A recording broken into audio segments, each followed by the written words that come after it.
one of our brother wey they call Santiago and the man don't come outside though for inside this conference come talk so many things wey Nigeria government they do to Southeast. I'm shame to our leaders saying another man from another land now come they talk the pen where your people they go through. As we they talk that one, they say that the vice president will be Shettima. It don't come outside. Say they no go use any violence. They follow anything like IPOB agitation and under banditry. But we'll get correction. We want give this man for inside this place. As that one they happen, one of our sister. When I go know I'm very well now, Biafra be that. He don't come outside though. Said message to Europeans say may they know they celebrate Nigeria because Nigeria is not a country, that is a business owned by British. As that one they happen, they said that that the Geo whether no you deeper. He said the man that the Geo pastor na wanna know now that pastor they call that the Geo maybe Oyedipo I think. And they say the man don't talk say Ingo Bemeo on Sunday. He say him fit buy on Sunday and Ingo eat 2 pounded yam before him buy. No be smart, you know. Nigeria is very funny. Yeah, my people, let's go and look how this thing take happen. Hello, my wonderful people. Welcome back to Barabas GC. If today is the first time we come across this wonderful channel, you are highly welcome. Ebene Kwezioku. We dey here today, they bring you back to back update as it hot. Only two way go do for us now to make sure say you share this video and make sure say you follow our Facebook page and also subscribe to our YouTube channel. Very, very important. Okay, my people, let's jump into this matter where we get for our hand small. They say that the vice president of Nigeria will be Shettima. This now waiting in leave. He say make we read and add come for now. He say we need no violent approaching to IPOB agitation in Southeast, banditry in the North, and others. Mr. Man, Vice President, we are here to let you know that IPOB agitation and banditry in the North is a different thing entirely. Your people are the one that is a terror. Then IPOB are only seeking for their independent nation to come out from Nigeria, and they never done anything that your banditry in the North have been doing. So when you are addressing the issue, address the indigenous people of Biafra, then you can call the northern bandits or network terrorists. You can call them that way. So to differentiate them. So do not mix this word together again. It's very wrong. And another thing, send this message to your cabinet to release Nnamdi Kanu. If those people from Southeast who don't want Nnamdi Kanu to be released, give us their names, make them known so that the Biafrans will take care of them. Yeah, my people, let's quickly jump into this matter. Another matter we will get for our hand though. They said that that the Geo will be but say the man don't come outside though. He don't review say if he buy for inside church, and before he go buy, he go eat better pounded yam. Let's read it out the way they take talk. And we say I will die on a Sunday after a good meal of a pounded yam. Pastor Adeboye. They say na Pastor Adeboye he say if he buy after he don't eat better pounded yam, now he go come buy. No be small thing though. This one it shocked me. But however, let's jump into the next matter where we'll get for our hands today. One of our brother where they call Santen August. They say the man don't come outside though, come explain how Ndi Igbo has been kept in Nigeria, that Igbo is supposed to be a very big light in Africa, but due to waiting Nigeria, they do them, katakata, they pursue them like rat, they pursue them, they give them one corner today, try to make them not be relevant in the country. But this thing now waiting supposed to dey come outside for the senators wey will send go work for Abuja, from the governors wey dey represent the state for inside Igbo land. Shame on you people, because you people have totally failed the people. So you see, another person come carry your own cry come outside, they talk am for you. Let's watch the video together before we proceed to the next. Igbos in Nigeria, 73% said sometimes or always they were treated unfairly by the government. This is last year. This is the highest rate of any ethnic group surveyed in Africa. In their view, they are sometimes or always treated unfairly by the government. So it's issue of injustice? It is a deep grievance, and it's a disconnect from the Nigeria project, as was mentioned earlier. And I mentioned that number just to underscore the underlying grievance that has to be addressed. So amnesty is potentially part of a package, but the disconnect has to be addressed, and the Southeast is a core pillar of the Nigeria project. Comes back to the discussion of its importance. So all of these issues that are being discussed are inherently political. They're being seen through a political lens. For example, infrastructure, development. The grievance is you have a very productive region that is exporting not just to Nigeria, but internationally. You have, I think, Imo and Anambra are number 4 and number 6 for GDP in Nigeria. And that was in 2021, which was a very violent year. So even amidst the violence, three of the 5 states in Southeast are in the top 12 for GDP per capita. Yet there's no seaport. The bridges are not good. The roads are not good. So it is a development and infrastructure issue, but it's seen through a political lens as a political grievance. The same with security, which is you have significant deployment of security forces, yet the perception is the DPOs are not from Southeast. Many of the officers are not from Southeast. They are not necessarily well-versed in the local context. And so they're not performing the role of community security in a way that they or other communities would expect. So that's a security issue, yes, but it's also perceived through a political lens. And it's the same with federal appointments and involvement in governance. So these are development, these are policy, these are economic issues, but they're seen through a broader political lens that they're not being kind of fairly adjudicated. And I think that's really important to underscore. So amnesty as part of a package may be a solution, but the underlying grievances have to be addressed with an understanding of the political perception, how the infrastructure problems, how the economic problems, how the security issues are perceived politically, and what it means to have a more representative involvement in those efforts from a Southeast perspective. Yes, it has to be a multi-stakeholder approach.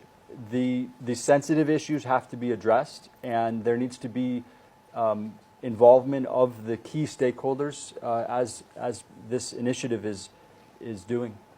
That being said, in contexts like this, you might not move everybody over. You might not convince everybody.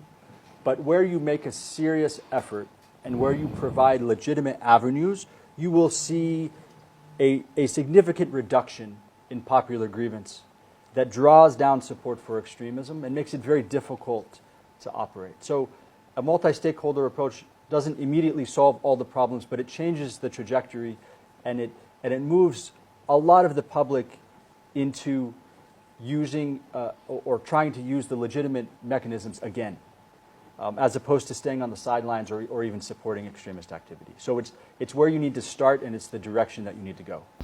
Ọhamadike ndị Igbo, ekele dịrị gị Maazị Nnamdi Kalu. The thing that you people do not know is that Nigeria failed when they refused to include Igbos in their politics. When I say include Igbos in their politics, I don't mean having governors, senators, and all those things. No, those people are just pictures. They are just there. They are dumb, sit down, they look. You know when the planners come to talk, Igbo man is there. bringing his own wisdom, things move. But as they have failed to do this, then Nigeria began to collapse. So this thing supposed to be talking out by our own representative in the House of Rep, in everywhere, the governors. But thank God that this is not coming out from another person's mouth. What your people are passing through. Shame all on our governors and all these people who call themselves leaders. Our sister don't send message giving European sisters and brothers. He say tell them say may they not promote anything called Nigeria because it's a business owned by British. I said this business whether they support they buy some people for inside Southeast. So I'm going to play you the video for you to watch, and before we come back and proceed. If you are a white person, you should never ever talk about Nigeria or promote Nigeria as a country. I'm seeing a lot of people, usually Europeans, who say they promote Igbo culture, and yet they put Nigerian flags in their biography, on their social media handles, or they keep talking about Nigeria. You cannot have Nigeria and Igbo culture in one sentence. It's an oxymoron, you know, and especially people who are married to Igbos. We know, it's obvious that you know about Biafran struggle. You know that Biafra is fighting to get their independence from Nigeria, and yet you keep talking about how great Nigeria is. That is so stupid. We have to realize that we have the privilege that if we go over there for a holiday, for example, it's going to be very nice, okay? We can afford anything we want with our currency. People are going to be lovely. People are going to be very welcoming, and you're going to have a great time. Now, I don't think it's fair that us, Europeans, are going there having a great time while indigenous people are suffering over there. Is that fair to you? No. So when you are promoting the idea of Nigeria, or when you're talking about Nigeria, you are killing Igbo people who live over there. So if you want to promote Igbo culture, and I understand that not everybody wants to go into politics, maybe you don't want to go into Biafran struggle and talk about it openly, not everyone is built like that, we understand. Nevertheless, don't talk about Nigeria then, just stick towards Igbo land, Igbo people, Igbo culture. If you're using Nigeria, you're killing people. And like, as we know that what has been happening is that properties that belong to Igbos are being destroyed in Lagos. So now imagine that this is happening in your country. You have a property in another city in your own country and it's being destroyed because of your religion, for example. Do you think it's nice? Do you think the country should be promoted? Do you think this is a country you should be proud of? I have never ever met an Igbo person who is proud of being Nigerian. Every single person is ashamed. And yet, you white people are talking about Nigeria. Talk about Igbo land. Or better yet, do talk about Biafra. Especially if you are a Polish person, you should be talking about Biafra if you know about it. Because I understand not everybody knows about it. But if you do know about it, you should be talking about Biafra. Because this is exactly the same situation that we went through in Poland during the Second and the First World War. They were trying to wipe us out.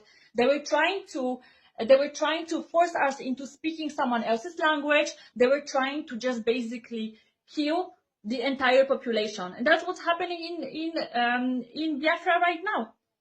Therefore, Biafra is looking for independence. So, well, you know how it goes. So, don't talk about something that should not be existing in the first place. Nigeria was just created in 1914. So what was happening? What was there before? There was Biafra, you know, and Nigeria was created by some British guy. He literally just drew it on the map because it was so much easier for British to, to manage their business, which they created, and they named it Nigeria. So they can, take off from there. And if you go and look at the map of Africa, you will see it's just like drawn, like from, like someone just drawn it. I said everything I wanted to say. I said what I said. We know the truth. You know the truth. So live the truth. And that's it for now.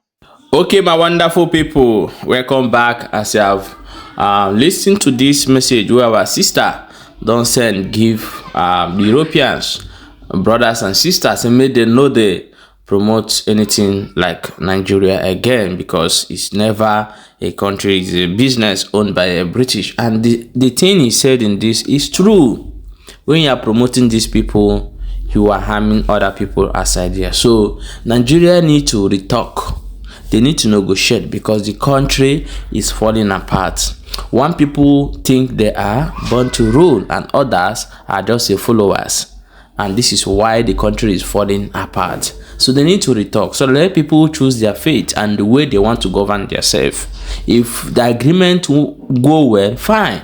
We can be as a Nigeria, but everybody govern yourself. So that when something happen, we will not be calling in the federal to say this happened or that happened. Then we'll be holding our people responsible than there. So if that doesn't work and is a total separation, everybody on your own, country Biafra, country Oduduwa, and country Ariwas, and these three countries will trend together. We live still as a partners, as a neighbor, help each other in one way or the other. So it's very simple. Africa, wake up and stop killing yourself. So wake up and stop all those things. Stop killing yourself. Europeans, most of Europeans, one state in Nigeria are bigger than them, but they are a country. Why that can't happen in Africa? Hausa can be producing agriculture. They have goats. Yorubas, they can produce whatever they can produce. Then Biafrans can produce whatever they can produce. If you don't have this, I buy from you. You buy from me what I have. So what is there? Nothing. We should stop harming ourselves and killing ourselves. So people, please, my wonderful people, share this video and make sure say you are following our Facebook page for more updates as it is hot.